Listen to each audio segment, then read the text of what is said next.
Hey guys, and welcome to Ruku and Em Explains. Once again, I'm Ruku, this is Em, and we have Hektik Hektor. How you doing, man? Very good. How are you guys? Not too bad, not too bad. For those who aren't really in the know, do you want to give us a quick rundown of what you do, who you are? Yeah, I'm a lover of life first and foremost. Love life, and I'm just a person who just tries to live their life in a way that is true to myself. I've always done that, and it's a little bit odd maybe to some, but it's just a way, very pure, very simple way I live my life. And basically I just share that on a lot of social media platforms. So you got YouTubes, Facebooks, Instagrams, Snapchats, Hektik Hektor, and I'll basically just have a lot of fun. So, and of course I'm a massive Wanderers fan, so a huge Wanderers fan, super passionate human being, and yeah. Well, that sweetens the pot for us, Hector, obviously, given our status as Wanderers fans as well. Yes. But what particularly has caught our interest is the fact that you tend to get people's attention. Yep.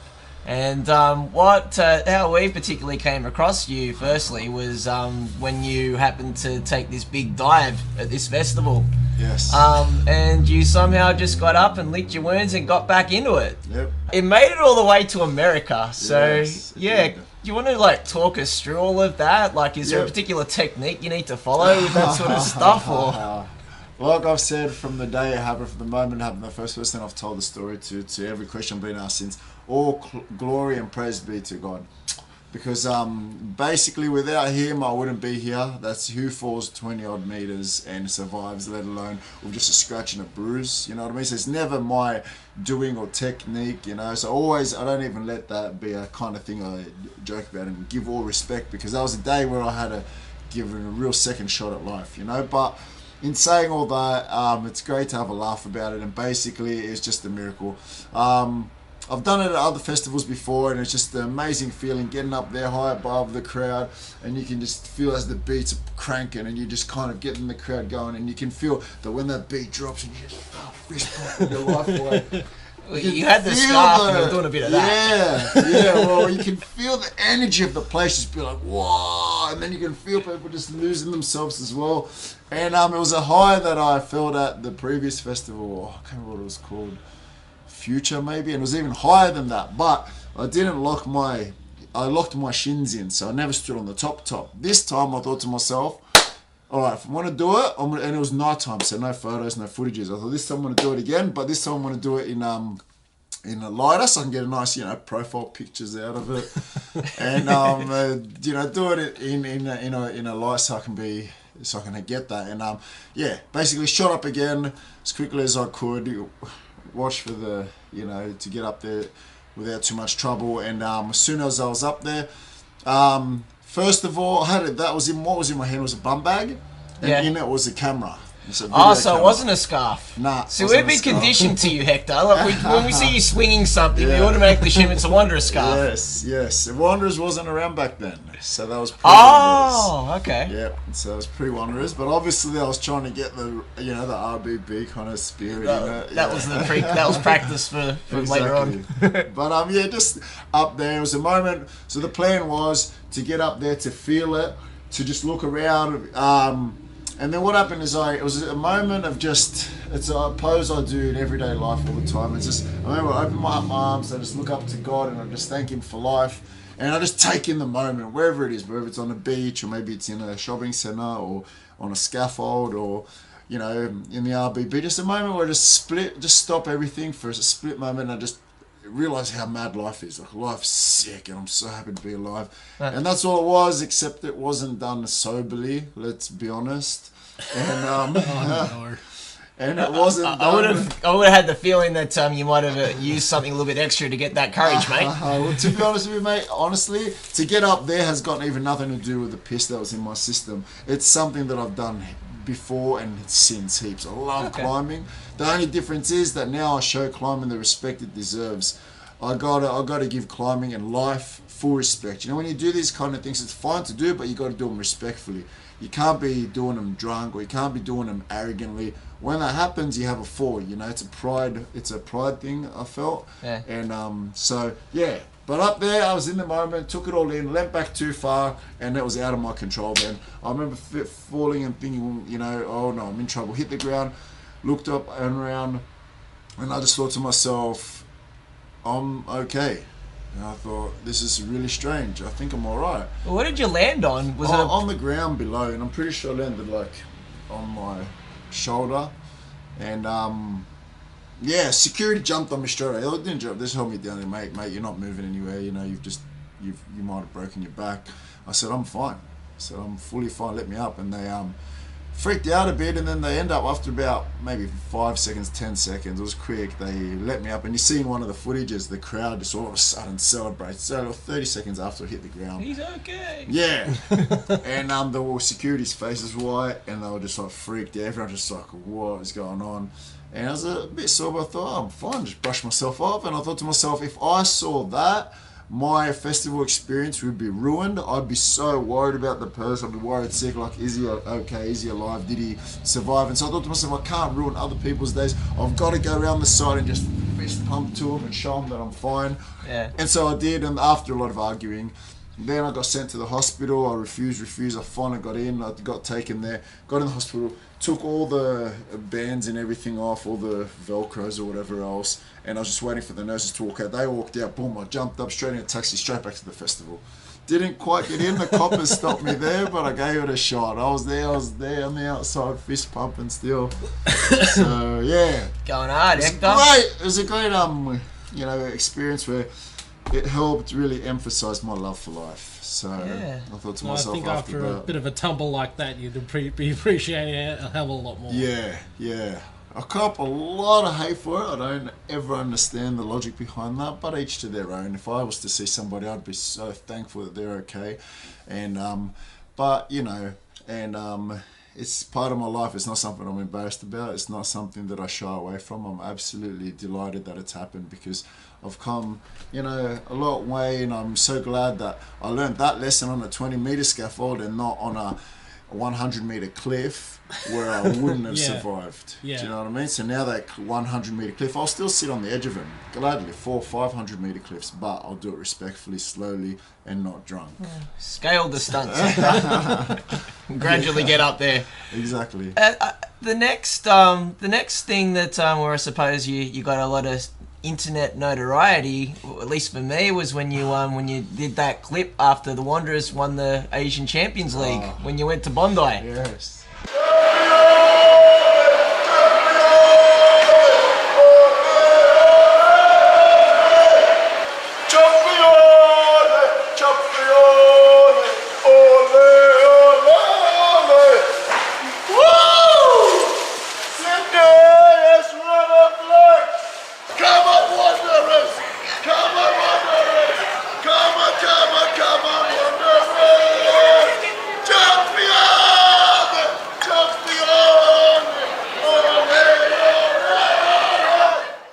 The euphoria of that final whistle of the whole, I just felt the whole region of the western suburbs just together as one, and it was just such glee and euphoria, and it was just such amazing feelings. And all of a sudden, there I was in the tree holding on, and that feeling didn't leave me. I've given up drugs and alcohol a long time ago, and over 2 years now, just 100% sober, just high on life. And well done. It sounds like you replaced it with the RBB. Well, you know, I just replaced it with a pure love for life. I've taken it back to basics. As a child loves life simply and for what it is, not for confusing things, not for this, that, but just for the miracle that it is, for the blessing that it is, you know. Okay. And so in that tree, it was one of those highs, you know, and that's the best thing about giving up the piss and that. There's no hangover. There's no hangover the next morning or for later that morning. There was no come down that came with it.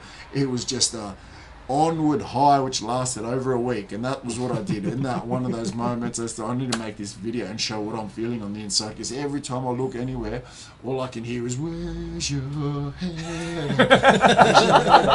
And I was celebrating the whole city over, you know. So I'm a bit of a basement Jacks fan, so I kind of appreciate the sentiment. The funny thing was that ESPN was talking about it, and they're like, "Whoa, I don't know what that guy's on."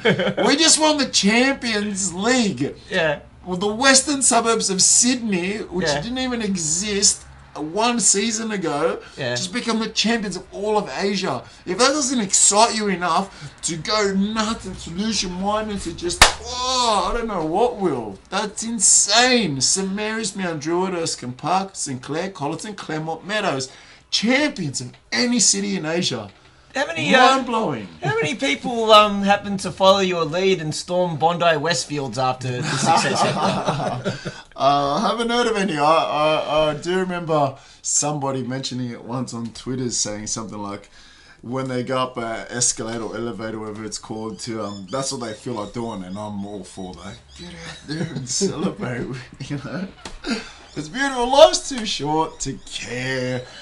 Get out there and love it, you know. Brilliant. Although making the grand final this year was super special after last season. You know what I mean? We didn't take it out, but you know what? I trekked down with 100 other amazing fans on the 2 coaches, which we managed to organise, which was incredible opportunity and blessing. And you know what? I made a video. I haven't made it. I recorded a video. At the moment, I was without internet first week. Now I'm without a laptop, so I need to edit it. I eventually will. But basically, the story was meant to be about the Wanderers winning the grand final. You know what? We didn't. But the story was so much more than that. I've never come back from such a devastating heartache and walking into work straight off the bus strip, and everybody's saying to me, didn't your team lose, bro? Didn't your team lose? I had the biggest smile on my face because it was this whole experience. I just realised how united we are as Westies, and it was just such a beautiful experience. This unity, this solidarity that we have in the West, and it was just, I just was so blessed by so many people who just shared their stories with me of what sacrifices they did to get to that grand final. Well, let me get my head around like the logistics of getting to Adelaide with your coaches. Now, did you stay the night, or was it just a case of drive down, watch the match, come back, go to work? Is that what happened? Almost. So what we did, we organised it on a super early leave on the Saturday morning. I think it was a 6 a.m. leave. We got everyone down there. Yeah. Then the plan was to get to Adelaide about 11 to midnight, I think, or maybe even 10 to midnight, somewhere around there. Have a full sleep. That way we're up and at 'em first thing in the morning for the grand final. Sure. Almost worked, except we lagged every single stop, and we had the time of our lives. Those stops. We had the time. It was amazing. And the best thing is the group on the buses. This every single culture, nationality, and colour, and nothing of it mattered. We were red and black. We were one family in age. We had grandmothers. We had children. You know what? When we got off those buses, we got off them together. Yeah. And the passion, the show. Any car sickness? No car sickness. But the passion that was shown was incredible from everybody. And you know, we had a lot of fun. And some people might call this, that illegal, but you know what? We never hurt nobody. And you know what? So's jaywalking. You know, but who cares when you see grandmothers standing there in solidarity with the, you know, some of the names that are on the band list, and they're standing together and they're just and they're singing together. It's beautiful. It was such a moment. Well, I would like to think that you know, the solidarity and the whole community spirit of this club. I'd like to think that outweighs any things that happen, like ripping flares and, you know, having rivalries on the street with Melbourne Victory. Yeah. I mean, that seems like secondary, and that seems like a little bit over here. Yeah. But, and I mean, me and Luke have talked about this a lot, about how that's kind of like really come in the forefront in the mainstream media. And we definitely have our views on that. But yeah, just that stuff that you've been talking about, Hector, about people coming together, the sacrifices people make to get to these games. Yeah. Coming up with 2 fucking coaches at the last minute like that, you know? Yeah. Just getting your ass down there. Like, that's the sort of stuff that makes the club. I just, it's a shame that the other stuff has to get focused on so much. Yeah, well, you know what? I think we're just a threat to the rest of the country in the terms of the code that we represent, and I think that they're nervous. They don't like people creeping in on their kind of territories. They can see Footpaws growing, and it is growing massively. I was part of the Sheila's, Wogs and Poofters generation. Well, that's all the only three type of people that played football. You probably know the book by Johnny Warren. Yeah, I've read the book, and I also remember when I played when I was younger. Yeah. It's like you'd have a few bogans walk past, going, "Mate, why don't you play a man's game?" Yeah, oh, totally. And now these kids have got superstars to look up. Don't get me wrong, we're not on this massive scales yet, you know, but I'm not saying that, but they've got something to look up to. They've got this red and black, they've still got the passion. It's wonderful. It's just something to be so excited about for the future of this code here. A lot of potential, and I think I like to think that with football competitions, you tend what makes a good competition is that you have at least one club that makes the heart and the soul of the league. And I reckon Wanderers is doing it for the A-League. Yeah. I reckon football's good when Wanderers good in Australia right now, and then like if Wanderers sucks and football sucks, like they're like the bellwether club, I reckon. Yeah. Never mind the fact that I'm a fan, but I like to think that's still a good assessment. I think that's what really appealed, like, as an outsider of maybe, 6-7 months ago. Didn't give a fuck about football or anything like that. Luke. Yeah. Wow. I think that's what... He became converted this season. Wow. My girlfriend Mel was the... Thank you. My girlfriend Mel was the catalyst of that, but I've got a friend of mine who's a fan of the Wanderers. This one's a fan. And she's a keeper. Yeah. Very much so. Good. But the appeal to me just seems to be that it is very, inclusive. Very inclusive, and it's very... Not really by the fans for the fans, but it does have that sense of community spirit. Yeah. And that's just... Well, there's nothing prescribed, is it? Yeah. I guess the Wanderers just feels like less of a corporation like, NRL teams and stuff like that, and just more of a fucking, like, more of what a club should be. Yeah. Yeah. Says a person who barely knows what offside still means. Yeah. I know exactly what you're saying too. I'm just trying to find the right word for it, but it is. I totally agree with you. It's not just a club. It's like a family, Yeah. Well, let me compare it to when the A-League first started and with Sydney FC. And I like to think this is a lot of the reasons why there is the rivalry, because the two clubs were created in very different ways, I'd say. Yeah. I think when Sydney FC was created, I think it was a case of creating an image, creating a sponsor, creating club colours, and fans were just basically given take it or leave it, you know. Some fans took it. But when Wanderers rolled around, I do remember there was a lot of consultation, a lot of ideas that actually came from the fan base. And I think that led to a lot of people owning it, feeling a sense of ownership. And that's just that's the grown thing from as there. well. I was watching I think it was a promo for the A-League as far as I remember, but it was very much, the Wanderers were all, it was very very fan inclusive in terms of the team colours and in terms of the name and stuff like that. I was like, Well, everyone this voted is on them. awesome. Yeah. There were people suggesting let's make it red and black, let's make it based on the Wanderers because of the history, being the first club in Australia. That's right. There was that tag when it first came out, being the Australia's newest, oldest club. So that it was just, they had that history, but it was still new. It was funny. Hector, were you around at the time of those fan forums when No, all I first was started? overseas at the time. Oh, okay. Yeah, I was overseas in Europe. So how did you hook into it? Hook into the club?